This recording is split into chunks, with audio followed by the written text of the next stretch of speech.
नमस्ते विद्यार्थियों। भाषा विज्ञान के अंतर्गत हम लोग दूसरी इकाई के रूप में ध्वनि विज्ञान को आपको पढ़ा रहे थे और ध्वनि विज्ञान के लगभग सभी शीर्षकों को हमने आपको अध्ययन करवा दिया। ध्वनि परिवर्तन की दिशाएं, जो ध्वनि विज्ञान का टॉपिक शेष रह गया है, आज हम उस पर चर्चा करेंगे। विद्यार्थियों, हमने आपको यह बताया कि ध्वनियों में परिवर्तन के कारण भाषागत परिवर्तन हो जाता है। इसलिए कई बार अज्ञानता के कारण, प्रयत्न लाघव के कारण, मुख सुख के कारण, भावुकता के कारण हम लोग ध्वनियों में परिवर्तन कर देते हैं और ध्वनियाँ परिवर्तित हो जाती हैं। कारणों पर विचार करने के बाद आज हम कार्य पर विचार करेंगे और कार्य से तात्पर्य है ध्वनि परिवर्तन की दिशाओं से। विद्यार्थियों, ध्वनि परिवर्तन की दिशाएं मुख्यतः दो तरह से होती हैं। एक तो अनकंडीशनल, स्पॉन्टेनियस, सहज ही, स्वभावगत ही और बिना किसी कारण के ध्वनियों में परिवर्तन होता रहता है और इन सब के संदर्भ में कुछ निश्चित नहीं कहा जा सकता, क्योंकि ये भाषा का प्रवाह होता है और भाषा के प्रवाह में ये कारण कभी भी घटित हो सकते हैं। इसके लिए किसी विशेष अवस्था या परिस्थिति की आवश्यकता नहीं है। इसलिए आज हम ध्वनि परिवर्तन की दिशाओं पर विचार करेंगे। तो सबसे पहला बिंदु है लोप। लोप से तात्पर्य है लुप्त हो जाना।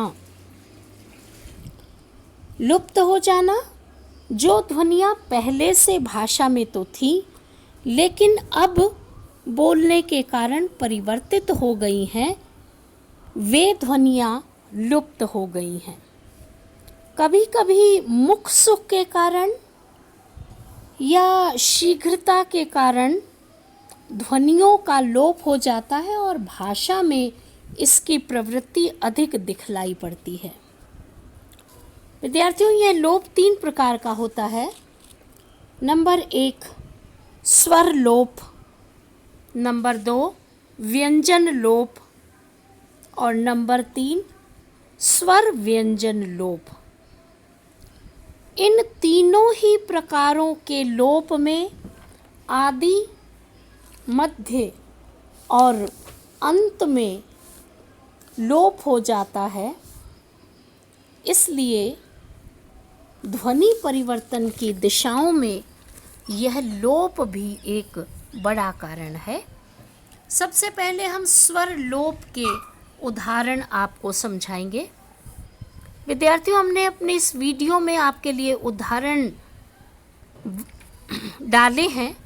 आप सभी विद्यार्थी इसको ठीक प्रकार से अध्ययन कर लें और इसको समझ लें। तो देखिए, स्वर लोप में सबसे पहले है आदि स्वर लोप। उदाहरण है, शब्द है अनाज। अब अनाज का अ लोप हो गया तो पीछे शेष रह गया नाज। ठीक इसी प्रकार से एक और शब्द है, वह है अगर। अगर का अ स्वर लोप हो गया और बच गया गर। आप देखिए, बोलने में और विशेष रूप से उर्दू में इस शब्द का प्रयोग होता है। एक और शब्द है विद्यार्थियों, अहाता। अहाते का अ लोप हो गया तो बचा हाता। इसी प्रकार से एक और शब्द है अभियंतर। अभियंतर का स्वर अ गायब हो गया, हमने बलाघात किया और बना दिया भीतर। इसी प्रकार से एक और शब्द है एकादश। स्वर का हमने व्यंजन बना दिया, एकादश का हमने बना दिया 11। मध्य स्वर लोप का उदाहरण देख लीजिए विद्यार्थियों।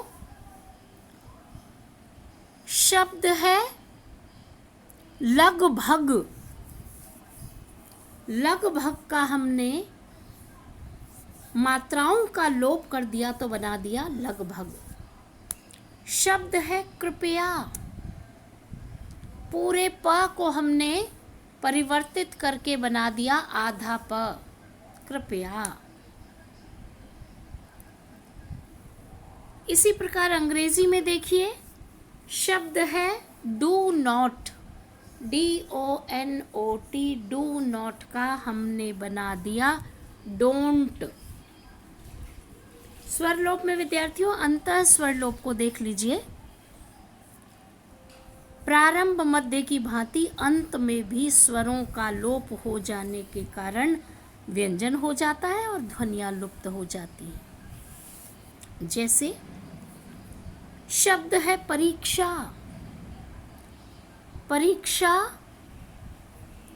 क्ष हमने इसका लोप कर दिया और हमने बना दिया परख। शब्द है शिला, हमने बना दिया सिल, और सिल से बना सिलबट्टा। शब्द है आम, हमने बना दिया आम। तो विद्यार्थियों ये था स्वर लोप।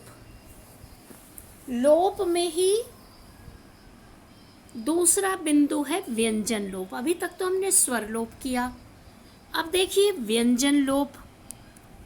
उच्चारण की कठिनाई के कारण व्यंजनों का लोप हो चुका है। अंग्रेजी और हिंदी में शब्द लुप्त हो गए हैं। शब्द है स्थाली। स्थाली का हमने स गायब कर दिया, बना दिया थाली। शब्द है श्मशान। शमशान का हमने बना दिया मसान। शब्द है स्थानक। स्थानक का हमने बना दिया थाना। शब्द है स्कंद।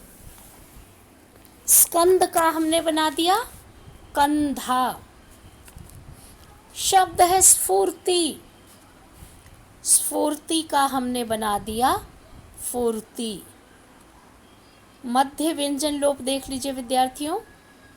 उदाहरण है शब्द है सूची। सूची का हमने बना दिया सुई। शब्द है घर द्वार, हमने बना दिया घर बार। शब्द है कोकिल, हमने बना दिया कोयल। शब्द है गर्भिणी, हमने बना दिया गाभिन। शब्द है सप्त, हमने बना दिया सात। शब्द है वॉक, टॉक, राइट इत्यादि। अंतः व्यंजन लोप देखिए विद्यार्थियों। शब्द है वाटर और हमने वाटर बना दिया वाटर। अब तीसरा है विद्यार्थियों स्वर व्यंजन लोप। स्वर व्यंजन लोप के उदाहरण देख लीजिए। शब्द है नेकटाई। नेकटाई का हमने बना दिया टाई। शब्द है आदित्यवार। आदित्यवार का हमने बना दिया इतवार। आदितवार। शब्द है विद्यार्थियों अग्रहायण, हमने बना दिया अगहन। शब्द है भंडागार, हमने बना दिया भंडार। शब्द है फलार, हमने बना दिया फरार। अंतः स्वर व्यंजन। शब्द है माता, माँ। शब्द है नीलमणि, नील।